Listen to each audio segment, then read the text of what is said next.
At very busy times of the year, and especially at haymaking, it was common for the neighbours to help. A farmer often formed a partnership with his neighbours, exchanging labour on a day-to-day basis, as well as horses and machinery.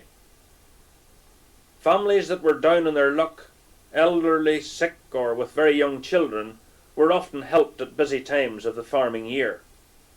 The local priest or minister was always sure of plenty of assistance when his hay needed to be saved. It was not uncommon to see 4 or 5 people working in a meadow, although as many as a dozen might be necessary if the crop was heavy or the weather bad. In many cases, women were expected to work in the meadow at haymaking, and indeed, if men were scarce, could also have been expected to work the horses. The hay pike was a good, effective way to turn and shake the hay. This practice would have to be repeated many times if the weather was wet. It was said that hay could survive up to 8 days of constant rain, but if the weather did not improve after that time, the hay would most likely be lost, or its feeding value so badly affected that it would only be suitable for bedding. However, nowadays, as silage making is almost weatherproof, less and less hay is being made.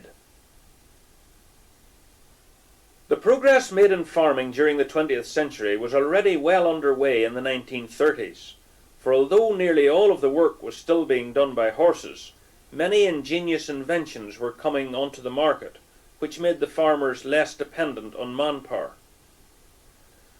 This one-horse hay turner, again manufactured in Wexford, could, if the weather was fine, save the hay without any hay pikes being used. The spikes of the turner would have lifted up any damp grass and turned it over to be saved by the sun. There were various types of hay turners and kickers around at that time, some pulled by one horse and some by 2. Whichever way they were operated in the meadow, these machines all had one thing in common. They were slowly but surely doing away with the need for large-scale manpower on the farm. Between 1900 and 1930, the number of farm labourers on the land had halved, and by the 1960s, that number had halved again. Today, farming is mostly a one-man operation. Any farmer with a machine like this one would have been very popular with his neighbours. The horse-drawn hay rake had teeth which could be raised or lowered using a lever in front of the driver's seat. When the makings of a pike have been brought together, the men set about their task as they have done many times before. It is now 4 days since the hay was cut, 4 days of good dry weather and sunshine. The men are building a hay pike, which in spite of rain could be left in the field for a number of weeks.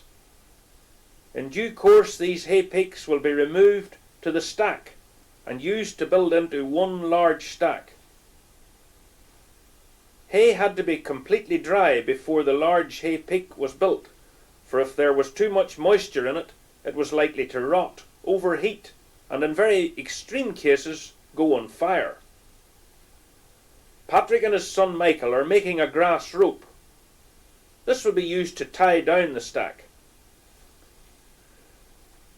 A grass rope made from hay was quite strong, and in early times would have been used as harness for horses and donkeys.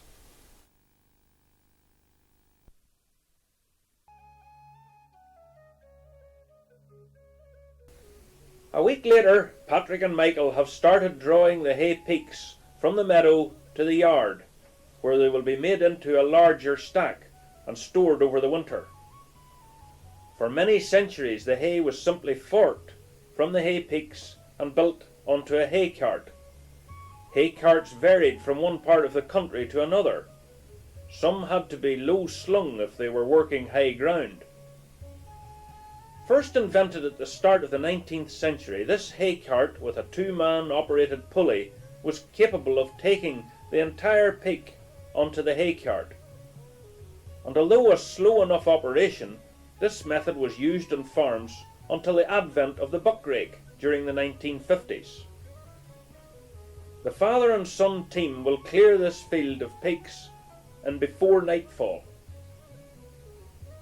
It was always a relief to see the hay safely in, as the quality of the hay determined the health and value of the farmer's livestock, and ultimately how much income the sale would bring in.